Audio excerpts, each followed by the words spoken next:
यानी कि ये एक खुशखबरी है।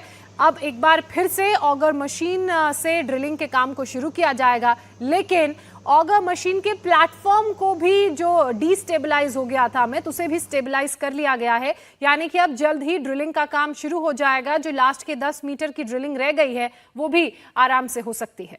और जैसा कि आप बता ही रही हैं कि जो दुरुस्त कर लिया गया मशीन को, और एक तस्वीर भी दिखाई जा रही है कि जो डैमेज पार्ट था, जो अटक गया था मशीन के साथ, उसे बाहर निकाला गया। ये आप देख रहे हैं पाइप आपको नजर आ रहा है, ये वो पाइप है जिसे बाहर निकाला गया। और पाइप देखिए स्पाइरल है, यानी कि ये गोल गोल बना हुआ है। उसकी वजह यह है कि जब मशीन जाती है वो घूमती हुई जाती है, इसी वजह से जो पाइप है, सीधी पाइप, उसके अंदर ऐसे ऐसे पेंच करते हुए फंस गई थी। फिर मशीन को बाहर निकाला गया, फिर इस टूटे हुए पार्ट को बाहर निकाला गया। उसके बाद फिर से मशीन अब आगे काम कर पा रही है, जितना हम तस्वीरों को देख के समझ पा रहे हैं।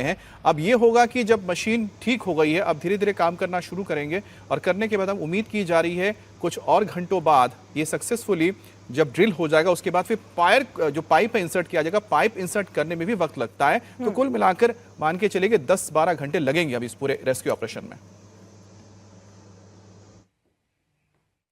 मुंह पर जहां पर थोड़ा सा कहीं पे दबाव था, उसको दबाव को हटाने के लिए पाइप को काटने का काम अभी चल रहा है, और मैं उम्मीद करता हूं अगले घंटे में वो काम हमारा कंप्लीट हो जाना चाहिए।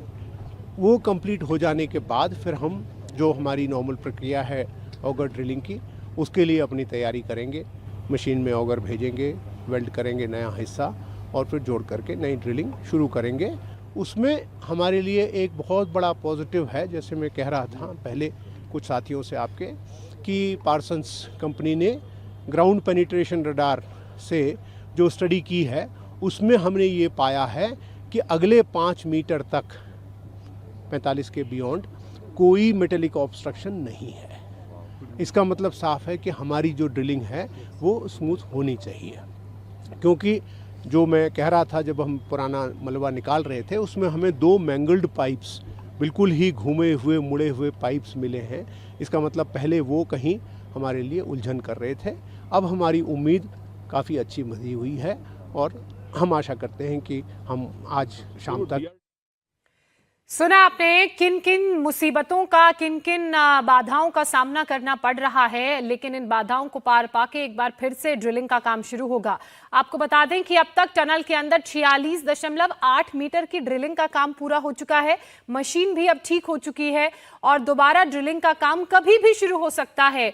आज जिस टनल में ड्रिलिंग का काम लगातार पिछले कई दिनों से जारी है, आपको बता दें कि वहां फंसे मजदूरों को किसी भी वक्त बाहर निकाल लिया जाएगा। और जो ग्राउंड पेनिट्रेटिंग रेडार सिस्टम है, उससे ये पता चला है कि अगले 5 मीटर, 10 मीटर की ड्रिलिंग का काम है अमित, अगले 5 मीटर में किसी भी तरह का कोई मेटालिक ऑब्जेक्ट नहीं है, यानी कि ये अगले 5 मीटर स्मूथ ड्रिलिंग होगी। बिल्कुल, और उम्मीद कर रहे हैं कि जो वक्त लगेगा इस पूरे ड्रिलिंग को करने में, उसमें काफी हद तक मददगार साबित होगा, यानी कि और जल्दी हम मजदूरों तक पहुंच पाएंगे। इस वक्त की और बड़ी खबर आपको बता दें, मलबे की जांच के लिए डीआरडीओ के रोबोटिक इक्विपमेंट का इस्तेमाल किया जा रहा है। इस रोबोटिक टेक्निक से मलबे की डेंसिटी का अध्ययन किया जाएगा, यानी कि मलबे के अंदर कितना सॉलिड कंक्रीट है, कितना लोहा है, इन सब का पता लगेगा। और रोबोट के जरिए जो ड्रिलिंग हो जाएगी अब आसानी से होगी, क्योंकि आपको पता है कि किस तरह के ऑब्स्ट्रक्शन अगर आपके सामने अब आ सकते हैं। इसी बीच एक और बड़ी खबर आपको बता दें, टनल में एक टीम है जहां ड्रिलिंग के काम में जुटी हुई है, तो वहीं रेस्क्यू के काम में लगे लोगों की सेफ्टी के लिए ड्रोन सेंसर रेडार का इस्तेमाल किया जा रहा है। और हिंदुस्तान में ये पहली बार है कि टनल के अंदर ड्रोन सेंसर रेडार का इस्तेमाल हो रहा है। बेंगलुरु से एक्सपर्ट्स की टीम ड्रोन को लेकर टनल के अंदर गई है। ड्रोन को लेकर आए एक्सपर्ट्स सीरियाक जोसेफ के मुताबिक पहली बार हिंदुस्तान में इस टेक्निक को इस्तेमाल में लाया जा रहा है। ये अपना latest technology, it's called it's एक ऑस्ट्रेलियन टेक्नोलॉजी है। वी टाइड अप विद एमएसएंट ऑस्ट्रेलिया। ये तो ऑटोनोमस चलता है उसको, and it can go in GPS denied areas, मतलब टनल के अंदर cavities and it goes into all this stopes and all that, and it's very good for tunnel auditing. अब अपना जितना ओवर ब्रेक हुआ है, अंडर ब्रेक हुआ है, एंड देन उसका in fact lot of geotechnical parameters, वो सब we can assess with this. तो mine safety and tunnel safety and tunnel assessment के लिए बहुत it's a good technology.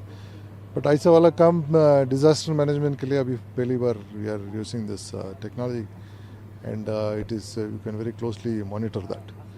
So this is so that is why my team and here are here 24 hours and हमारा एक backup team भी है in Bangalore. So we are connecting and seeing that.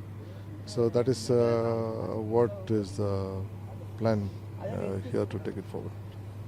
तो sir क्या हिंदुस्तान में ये पहली बार तकनीक का इस्तेमाल होगा? हाँ जी, with drone based running inside the tunnel, autonomous flying, it is first time in India. हम लोग पहली बार हम स्क्वाड्रन इधर हिंदुस्तान जिंक में किए थे, हिंदुस्तान जिंक लिमिटेड वेदांता का.